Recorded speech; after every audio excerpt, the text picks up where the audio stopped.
Bonjour à toutes et tous. On va faire un peu de pédiatrie et parler du purpura fulminans avec, je n'ai aucun conflit d'intérêt dans cette présentation, un plan très scolaire par rapport à ce qu'on a écouté avant, parce que c'est l'occasion aussi de parler de la prise en charge d'un choc septique en général chez l'enfant et de voir ici quelles sont les grandes particularités et l'attitude commune entre les médecins et les infirmières pour gérer ces patients. On va situer dans le contexte, reconnaître, connaître, comprendre, diagnostiquer, évaluer, traiter, prévenir et parler du pronostic. Alors, ce qui me paraît important pour les paramédicaux, c'est de reconnaître, effectivement, on va en parler ensemble, d'anticiper la prise en charge, parce qu'on va le voir, c'est sur 1 heure qu'il va falloir agir, au moins pour la prise en charge toute initiale avant de passer en réanimation, surveiller et évaluer, et bien évidemment collaborer et transmettre. Il y aura une diapo sur le transfert par SAMU de ces patients, qui est un point extrêmement important. Quand on regarde l'étiologie du choc septique de l'enfant, eh bien, il y a les formes néonatales immédiate, on ne va pas en parler ici. Et puis ce qui va nous intéresser, c'est plutôt les deux grandes causes de choc du nourrisson de 1 mois à 2 ans, dans lequel il y a le choc septique, et des plus grands, voire des adolescents de 18 ou les jeunes adultes de 25 ans, où il y a encore le choc septique. Et comme vous allez le voir épidémiologiquement, c'est là qu'on retrouve le purpura fulminans. Alors il y a 2 grosses séries en 2015, et toutes les deux en 2015, une australienne et une nord-américaine, enfin internationale, qui ont montré que la mortalité dans les tranches d'âge ici, dont la mortalité toute récente, est encore de l'ordre de 25 à 30% dans le choc septique de l'enfant, ce qui justifie une prise en charge rapide. Eh bien, ça colle bien pour le purpura fulminans. Vous avez des données qui sont un peu anciennes, je n'ai pas regardé récemment ce qu'il en était. L'INVS 2012, 60% des formes de purpura fulminans sont pédiatriques, avec un point très important, comme vous le voyez ici, chez les moins de 2 ans. Et puis de nouveau, une réascension en termes d'incidence dans les 15-25 ans. C'est aussi des données qui ont été retrouvées récemment en Angleterre, où il y a un suivi très régulier de ces données-là, avec 80% des patients qui ont moins de 5 ans. Alors il faut reconnaître ces malades. Reconnaître ces malades, c'est chercher effectivement les taches purpuriques. Vous avez ici un adolescent qui a fait une méningite améningocée, qui n'a pas développé de purpura fulminans. La définition du purpura fulminans, c'est en contexte fébrile, un élément supérieur à 3 mm, de distribution diffuse, vous l'avez ici, échymotique et nécrotique, ne disparaissant pas à la vitropression. Premier message. Alors, il faut rechercher n'importe où, chez ces patients en altération de l'état général fébrile qui paraissent sceptiques, on va en reparler tout à l'heure. Et vous voyez chez un patient de 6 mois, un méningo B, vous voyez que la tache supérieure à 3 mm, ce qui ne change pas notre prise en charge, on va le voir tout à l'heure, elle est cachée derrière l'oreille ici, alors qu'on a d'autres taches un peu diffuses sur là. Premier message important pour tout le monde à la prise en charge, c'est tout enfant présentant une fièvre inexpliquée mal tolérée doit être déshabillé entièrement. Facile chez le tout petit, plus difficile chez le plus grand, alors que vous avez vu que là aussi, chez les plus de 15 ans, c'est quelque chose qu'on retrouve. Alors le médecin, pendant ce temps, va faire des diagnostics différentiels. Il y en a plein qui sont cités ici. Il n'y a pas d'anomalie hémodynamique dans ces différents diagnostics. Il peut y avoir des anomalies hémodynamiques dans les purpura rhumatoïdes sévères. C'est un patient qu'on a eu dans le service assez récemment. Puis c'est l'évolution durant les premières minutes qui va nous faire révoquer le diagnostic de purpura fulminans. Il peut y avoir des formes de varicelle, par exemple, de patientes, une encéphalopathe et une autre avec un déficit immunitaire. Et là, c'est l'examen clinique que va faire le médecin devant le patient qui va permettre de faire la différence.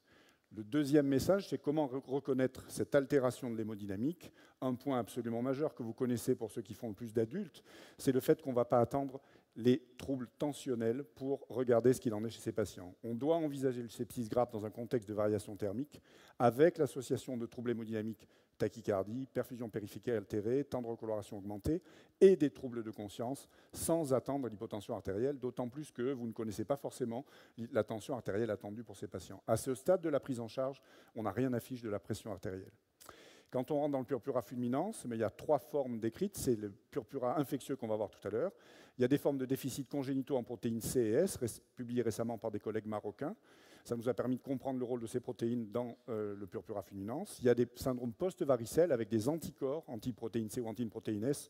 Une patiente en mars 2015 dans le service qui, il y a 15 jours d'une varicelle, a eu cela sans conséquences orthopédique avec une bonne évolution, avec une prise en charge par diplasmaphérèse. Celle qui nous intéresse, c'est les infections bactériennes invasives qui donnent donc ce tableau de purpura fulminans. Et donc, troisième message fondamental, après avoir déshabillé l'enfant, regardé son état hémodynamique sans forcément courir après sa tension artérielle, Le purpura infectieux sévère, c'est la rare situation clinique dans laquelle un traitement antibiotique doit être instantané, sans chercher à réunir au préalable les éléments biologiques en faveur du diagnostic. Vous me voyez arriver, c'est la formule consacrée.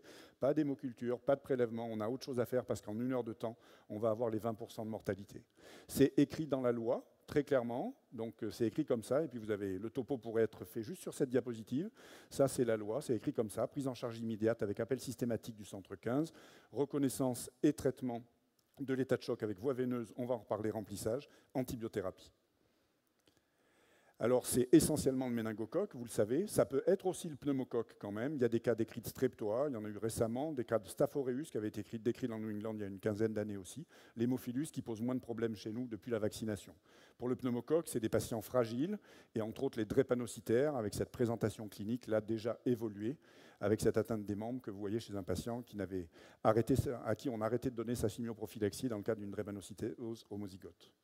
C'est essentiellement quand même le méningocoque et c'est lui qui nous intéresse, un diplocoque gram négatif avec les sérogroupes qui sont présentés ici, A, B, C, Y, W135, avec une transmission, on est tous porteurs, ou beaucoup de monde, pardon, 25% de porteurs sains, avec une transmission de type gouttelette, il y a peu de souches virulentes, une incubation de 3 à 4 jours qui peut aller jusqu'à 10 jours, en général après des symptômes initiaux au niveau ORL, avec une prédominance importante en automne et en hiver. Vous voyez ici des données INVS 2011, mais elles n'ont pas changé, au mois de janvier et puis au mois de octobre, novembre, décembre. Et quand on regarde les types de souches parmi les A, B, C, Y, W135, essentiellement le B, on est là en 2012, et comme on le verra tout à l'heure, ça va sans doute changer avec la vaccination. Juste une diapo de physiopathe auquel je ne comprends pas forcément grand-chose, on va aller assez vite. En tous les cas, il y a eu des choses très importantes dans les dernières années sur la physiopathologie du méningo, avec des papiers qui ont permis de comprendre comment il progressait dans l'épithélium nasal, comment il croissait et qu'il était capable après de disséminer de part en part, comment il est capable de s'accrocher à l'épithélium nasal, comment il est capable de rentrer dans la circulation, et une particularité avec entre autres des papiers adultes, l'équipe d'Angers sur le purpura chez l'adulte, où il y a une obstruction vasculaire qui va participer à ces lésions périphériques très importantes et à la possibilité aussi de faire un diagnostic secondaire, on en reparlera. Message 4, un protocole précis de reconnaissance et de traitement diminue la mortalité du choc septique de l'enfant. C'est démontré ici, si on agit vite, on diminue la mortalité. Un papier récent, assez ancien, 2012, dans une équipe qui a l'habitude de traiter les chocs septiques de l'enfant. Ils regardent les 5 bundles que vous connaissez aussi chez l'adulte, qui sont adaptés ici à l'enfant. Ils sont tous capables de reconnaître, médicaux et paramédicaux, le choc septique, de mettre une voie d'abord très rapidement, de commencer les antibiotiques sans problème. Par contre, faut-il continuer le remplissage? Faut-il mettre des inotropes? Ça reste quelque chose qu'ils ne savent pas bien faire. D'où l'importance de la réévaluation de ces patients. Donc tout se joue dès la première heure. Il faut diagnostiquer, on a commencé à le faire, évaluer, traiter et réévaluer les patients. Message fort, il faut être nombreux, et entre autres, quand on n'a pas l'habitude d'en voir, s'occuper d'un tout petit. On vient d'évoquer la particularité des voies veineuses, et c'est aussi vrai chez l'enfant. Il faut être plusieurs, message numéro 5, pour s'occuper de ces malades. J'étais intéressé d'entendre le collègue de réanimation adulte dire qu'il y a une infirmière sur chaque membre, c'est la même chose là, et il va falloir agir vite.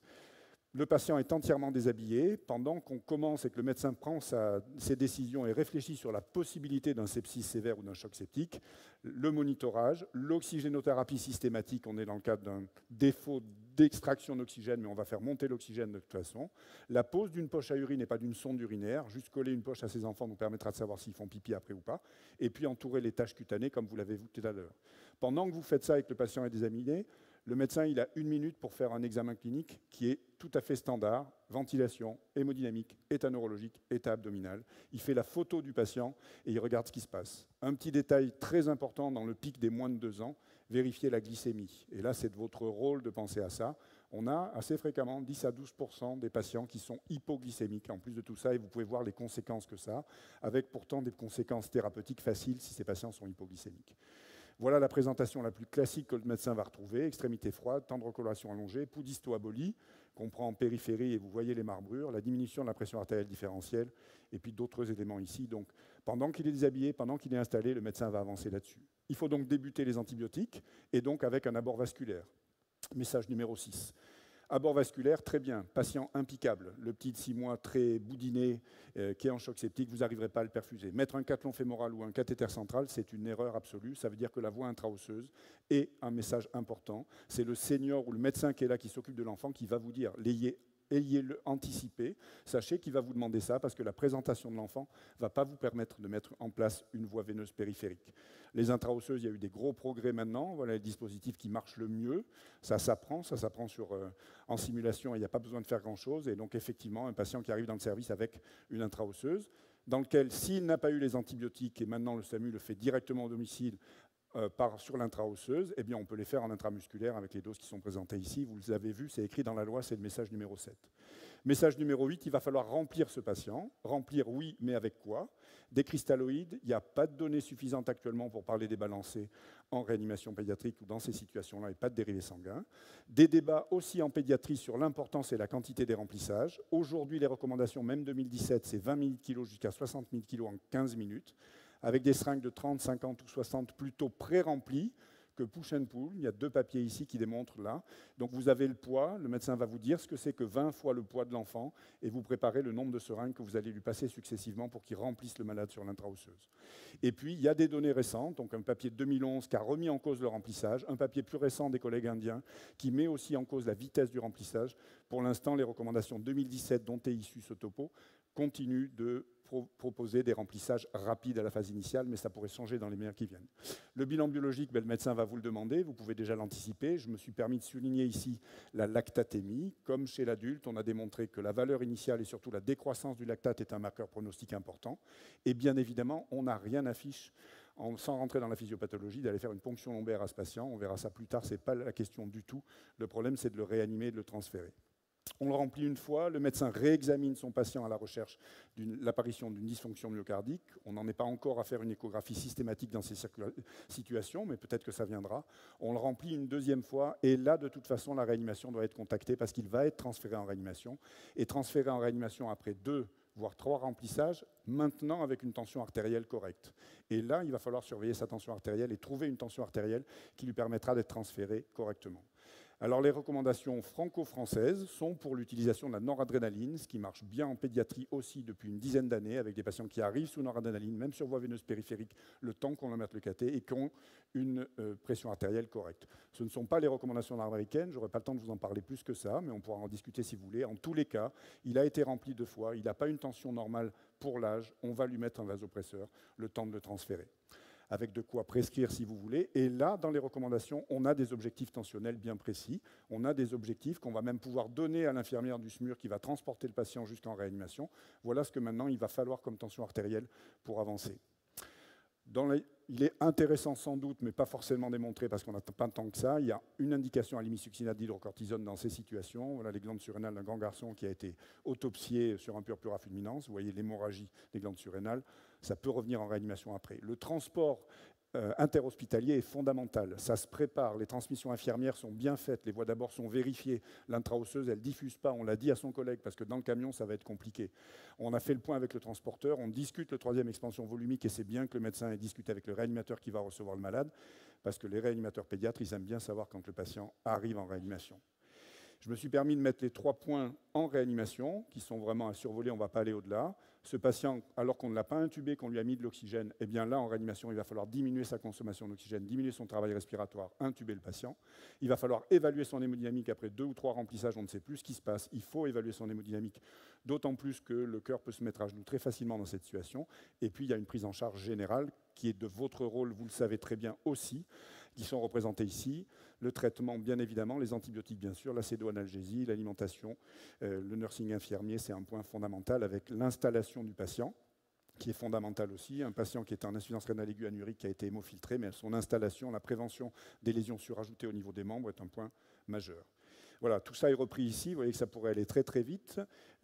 C'est les recommandations de la Société américaine et les recommandations pédiatriques de 2017, avec tout ce qu'on a vu ici sur la reconnaissance. Il y a 4 points, c'est dont on a parlé. Et si on fait ça bien correctement la première heure de prise en charge, on arrive à bien s'en sortir. On confirmera le diagnostic secondairement avec une biopsie cutanée. On a un pronostic de l'ordre de 15 à 20% de mortalité, avec, quand on n'a pas cette mortalité, des séquelles orthopédiques de l'ordre de 25% des cas, les formes les plus sévères, mais ce n'est pas toujours le cas. Et en termes de prévention, c'est bien d'en parler parce que pendant une semaine, tout le monde a le masque. Quand le patient a reçu son antibiotique, c'est un germe très sensible, que ce n'est pas la personne qui a participé à intuber le malade, il n'y a pas de risque de transmission et il n'y a pas de problème de transmission au risque du personnel. On peut enlever les masques et on peut rentrer dans la chambre sans problème. Ce n'est pas très agréable quand le patient va se réveiller qu'il ait autour de lui que des gens masqués.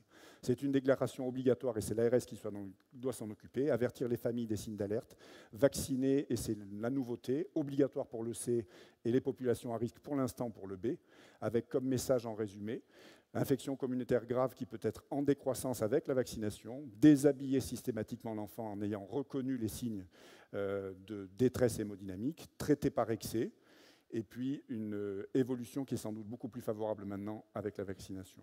Je vous remercie.